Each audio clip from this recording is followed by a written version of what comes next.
You know, sometimes you say to yourself, just when you think you've heard it all, you probably really haven't heard it everything. And this story right here is going to prove just that. So in this picture, you see a woman by the name of Quiana Mann and a picture of her 10-year-old son. And this story right here, the headline alone completely just blew my mind. And it's going to blow yours when you hear about it because of a multitude of reasonings. So this 10-year-old boy shot and killed his mother, who was the lady beside him, like I said, because she did not buy him a VR headset, a virtual reality headset that was valued at $500. Now, mind you, this kid is only 10. He's 10 years old and killed his mother because she didn't buy him a VR headset. But it doesn't stop there. This is where the nerve of this boy comes in. This boy actually had the nerve to ask the judge, could they lower his bond from $50,000 to $100 because that's all he had in his piggy bank. I wish I could sit here and tell y'all right now that everything y'all just heard in the last almost minute and a half was me just trolling you. But this is indeed a reality. It's a sad reality at that. Now let's get into the story itself. A 10-year-old boy accused of shooting his mom dead because she refused to buy him a $500 VR headset has asked for his bond to be lowered from $50,000 to $100. Prosecutors said Quiana Mann, age 44, was shot in the face by her son, who went on to use her credit card to purchase an Oculus VR headset before telling his grandma he was very sorry for killing his mother and asking where his package was. The entitlement behind this child is real.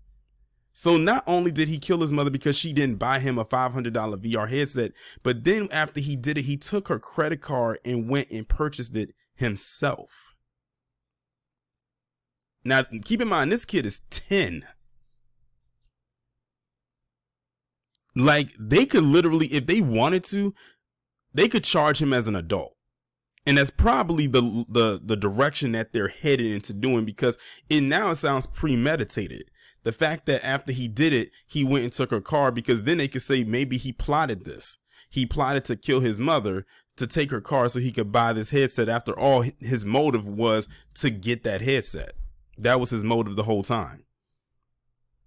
The boy's attorney, Angela Cunningham, argued in court on Wednesday that his bail should be lowered to only $100, which is the amount he has in his piggy bank. We have spoken to him about his ability to post anything, Cunningham told the court. He told us about piggy banks with savings that he had from gifts, from birthday gifts, and scavenging through cushions in the couch that he's been able to save up.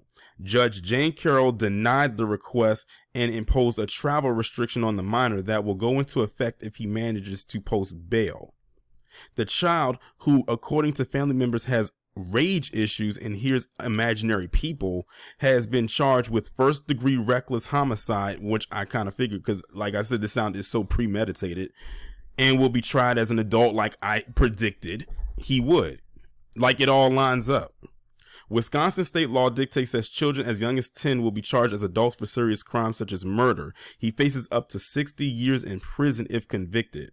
The fact that the boy will be tried as an adult has created some headaches for Carol, as she noted that all the usual factors when deciding bail conditions don't make a lot of sense when applied to a 10-year-old. Listen, I'm all for if questioning why a child should not be tried as an adult if the reasoning is there. But think about this for a second.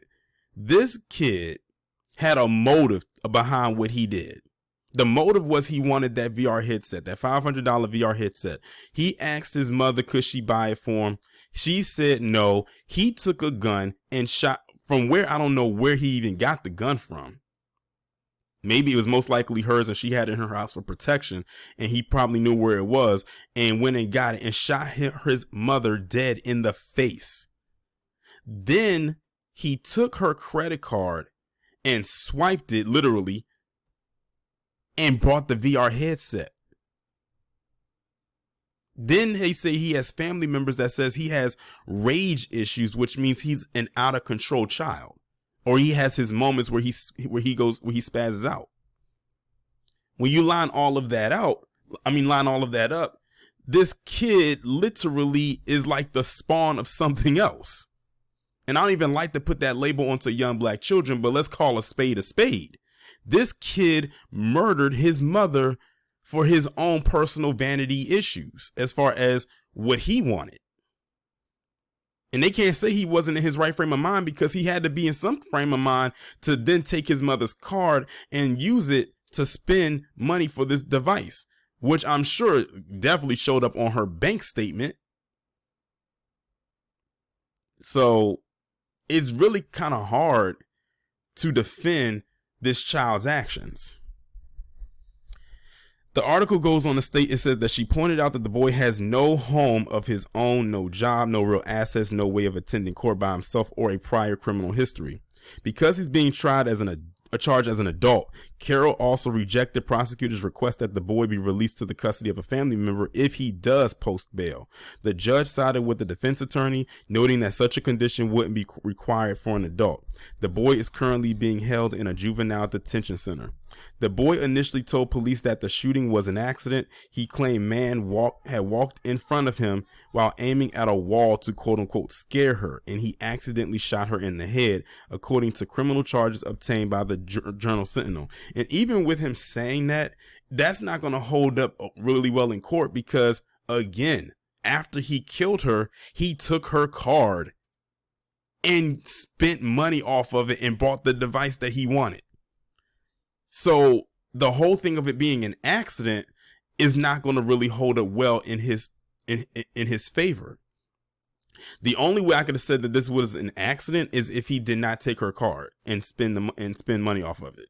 But when he did that, that says to me he knew what he was doing, which means from the outside looking in, it looks like he plotted this.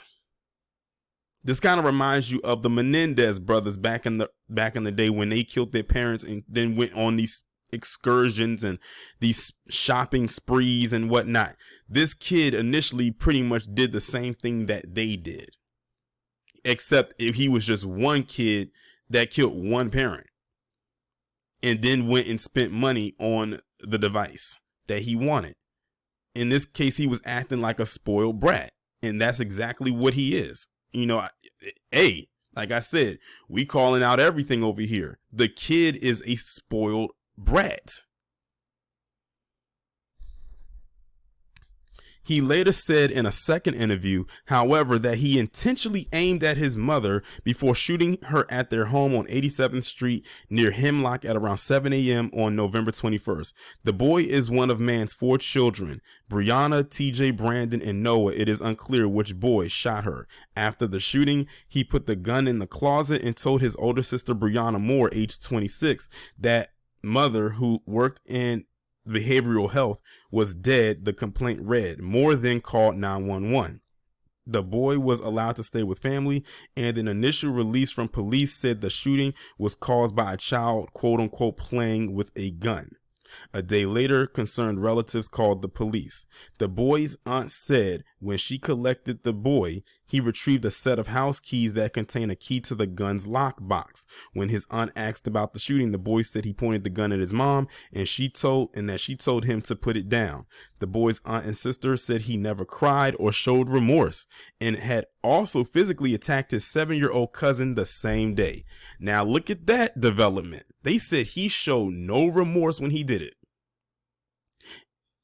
which means that, again, all of this stuff that they're saying is going to work against him in court. So now you have the fact that he felt absolutely nothing when he did it. He had no emotions whatsoever. That doesn't sound like someone who did something on accident to me. Because if you do something on accident, you're going to feel some type of way about that. Something's going to almost feel like a shock to your body of what you did. That leans even more heavily into the thing of he did this with malice intent. Then it goes on to say that he attacked his cousin the same day that he killed his mother. So this boy, again, has violent tendencies. Again, like the family said earlier, he has rage issues. The boy's family said he has concerning mental health issues and has exhibited disturbing behavior in the past. When he was 4, the boy allegedly swung the family's puppy around by its tail, the complaint says. 6 months ago, the family told police the boy filled a balloon with a flammable liquid and set it on fire, causing an explosion that burned furniture and the carpet. Now, when you think about all the behavioral issues this kid had, even dating back to when he was 4, and even what he did 6 months ago, my question is this: why didn't the family get him some help? Why didn't they put him in some kind of like therapy or at a clinic or something like that? Because clearly it's something off about this boy. But now it's gotten to the point where a life has been lost. A life has been taken. It escalated to that point. And I feel that if the family would have intervened and did something sooner, this would not have happened. Now his life might be pretty much done. Let's hypothetically say he goes to jail, like they try him, he's found guilty, which 9 times out of 10 he most likely is going to be found guilty without the shadow of a doubt, and he gets those years, because they say he could face 60 years in prison. Let's hypothetically say he gets 60 years in prison and they start him off at the age of 10. That means if he does all 60 years, he's not getting out of jail until he's 70. Which means he's going to be living his entire life behind bars. His life is done, pretty much. Now, will he get all 60 years? That remains to be seen. When asked why he did what he did, the boy said 2 sisters told him to do it. Somehow I don't believe that, considering everything that has transpired. The boy told his family he hears 5 imaginary people talking to him, who he said are 2 sisters, an old woman, and 2 mean men. Okay, so these are people he's hearing in his head. These aren't actual physical beings. Brianna also said in the complaint that her brother has had rage issues all his life and becomes very angry and acts out. This is a wild story. This is crazy right here. And I don't like to put these kind of labels onto our black children, but we got to call it out. This boy has psychopathic tendencies. Okay? He just does. Swinging a dog around by its tail, filling a balloon with flammable liquid and setting it on fire, killing his mother because she didn't give him a VR headset. Listen, let's just call it what it is. The kid's a murderer. And he has psychopathic tendencies. It is what it is. But this is mind blowing. This is one of those stories that I hate having to talk about, but you have to talk about it, because this is something that often goes untalked. It doesn't get talked about enough when it comes to the black community, and that's mental health. See, again, the family dropped the ball by not getting this kid some help early on. They should have got him some kind of help really, really early on before it got to this point. Because this, in my opinion, could have been avoided. But now you can't turn back the hands of time. The damage is done. This woman is dead at the hands of the child that's sitting next to her in this picture. Let me say RIP to this woman. And it's crazy because her field where she worked at would have probably helped him. Maybe that's why she got into that field, because then she feels like, it hits close to home. So she deals with that at home. And this is what happens. And the thing is, they only gave us 2 examples of his stories of him, quote unquote, raging out. Those were just 2 stories, minus the one that I'm talking about of him killing his mother. I wonder what other instances have occurred with him where he has acted out or gone crazy, because I highly doubt it's limited to just the other 2 stories besides this one. I'm sure there are plenty others, but I think the saddest part about it is that this kid is only 10 years old. He's only 10. His life is done at 10. He's peaking life experience. Well, not even life experience. He hasn't peaked at all. But his life is pretty much over with. like I said, if they find him guilty and they try to give him that 60 years, he's most likely going to go to some kind of juvenile facility until he's 18, and then they're going to put him into an actual prison, most likely a state prison, for the remainder of his sentencing, unless he gets out on good behavior. That's the only way I can see that happening. And if they give him maybe some kind of if they give him some kind of parole after a few amount of years. But I can tell you this right now, whatever sentence that he does get, he's definitely going to be doing well over 10 years. That's for damn sure. That's crazy. That is insane. This story literally blew my mind away. It really did. But yeah, if anybody lives in this area where this event occurred at, because it happened in Wisconsin and it happened a couple weeks ago. This is not a recent story, but they're just recently talking about it. But if you live in Wisconsin, I think I do have some subscribers that do live in Wisconsin. Please let me know in the chat or in the comment section. Have you ever heard about this story? Well, I'm just saying in the chat because it's dealing with a child. YouTube might turn the comments off because, you know, whenever it's a story dealing with a child or you have a picture of a child up there, a lot of times they'll turn the comment section off. So they might turn it off for this video. So hopefully you catch the premiere of this commentary so you can leave your thoughts in there, because I definitely want to hear what you have to say about this.